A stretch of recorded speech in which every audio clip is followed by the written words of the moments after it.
And go. Okay. So how many of you guys know the superhero Superman?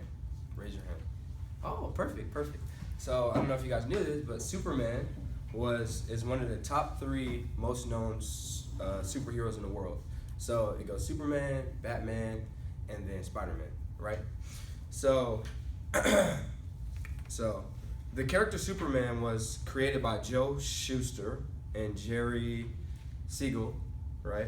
In high school, Superman was originally created to be a villain with a bald head, which is kind of weird. And actually, his shorts, you'll see he kind of like wears like just underwear.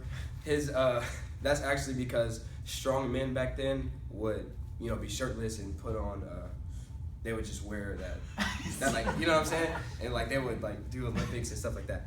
And so, so since you guys know Superman, I'm assuming that you guys seen The Man of Steel. Mm-hmm. Yes? Okay, perfect. So I'm gonna just give like a small summary of that.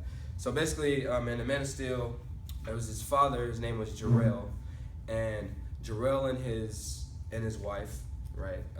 They sent Superman to Earth. Well, Superman's name is Kal-El. They sent him to Earth because planet Krypton was gonna implode. There was some chemical stuff going on, and so they put him in a spaceship and sent him to Earth, right? And so, in Mississippi, Smallville, Mississippi, small city, Superman lands on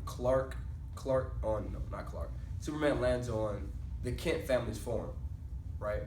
And so, basically, they adopted Superman into their family, and so they adopted Superman as their own, and they named him Clark. Fun fact was that he actually wasn't born until he landed on Earth.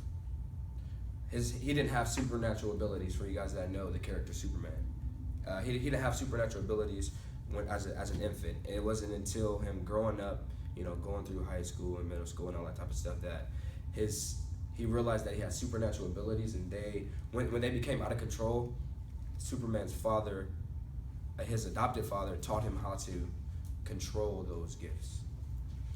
Perfect. So,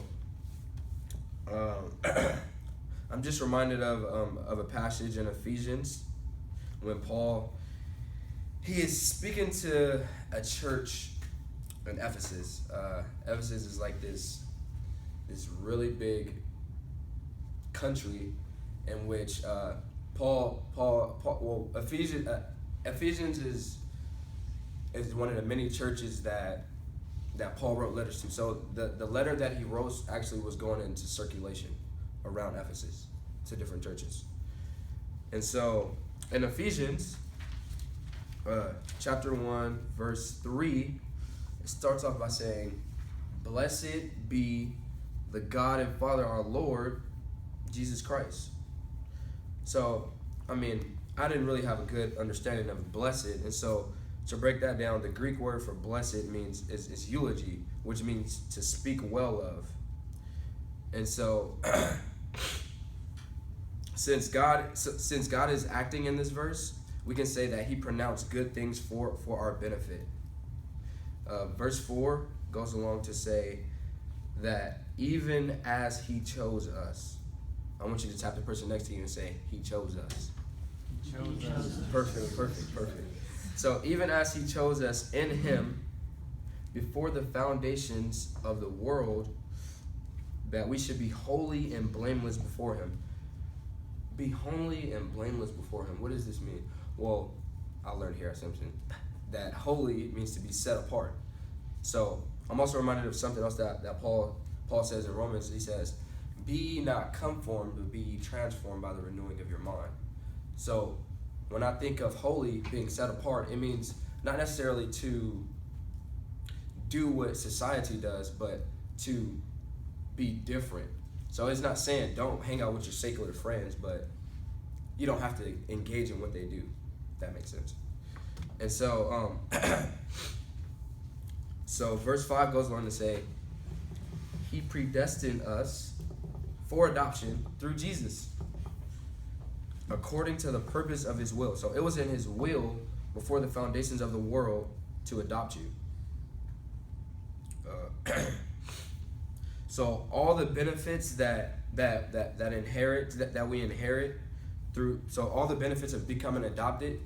So Clark Kent, for example, he didn't inherit the supernatural abilities from the Kent family. He inherited them through Jarrell, his father, but it wasn't until he came to earth that he learned how to shape and mold those abilities that he got. So the difference, so the difference between Superman's adoption and the adoption through Jesus Christ is that one is fiction but one isn't, which is just beautiful within itself. So, personal application. And so I was 12 years old, right? And so I was 12 years old, and my mother comes up to me and she says, Jermaine, you know your father, he's been struggling with pancreatic cancer, right? And so I'm like, I don't even know what this pancreatic stuff is. She's like, basically, Jermaine, he's gonna die within 6 months. I'm like, what? And so, I mean, I don't know if you can imagine this, but just imagine, you know, my father was this big, strong man, you know, kind of like Superman, just strong, rock hard. Like he was in the military. And then just imagine like a strong body figure just disintegrating and becoming skinny, and his bones just, you can see his bones through his skin type stuff. That's how bad the cancer was. And it just spread throughout his body. And so just growing up with that, so from the ages like 12 to 15, I felt fatherless. I think that's safe to say. I mean, because I didn't want to be a rapper or a gangster or a drug dealer and do all this different type of stuff.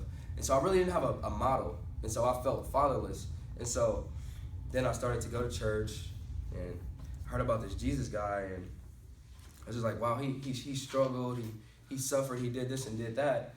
And then I came across, you know, the verse where it says that he adopted us through the sonship of Jesus Christ. So I'm like, wow, so before he even knew that my father was going to pass away, he already expected me to call him father. And so so through this, I became conscious of being chosen, just as Clark did. So Superman realized that he was chosen through his capabilities. He was chosen to change the atmosphere that he was in. And I accepted my name as chosen, which I realized that, so the reason why I accepted my name as chosen was because I realized that I like to speak life into people. You know, I like to encourage people and lift them up, just as Paul's doing in his letter to the church of Ephesus. And so once I accepted that, then I realized that I wanted to do this for a living. And so once I wanted to become a Christian for a living, just for clarification. And I inherited the blessings through the full sonship. So God chose us from before the foundations of the world. He chose us through the adoption, right? And because of the adoption, we inherit the spiritual blessings that we encounter today.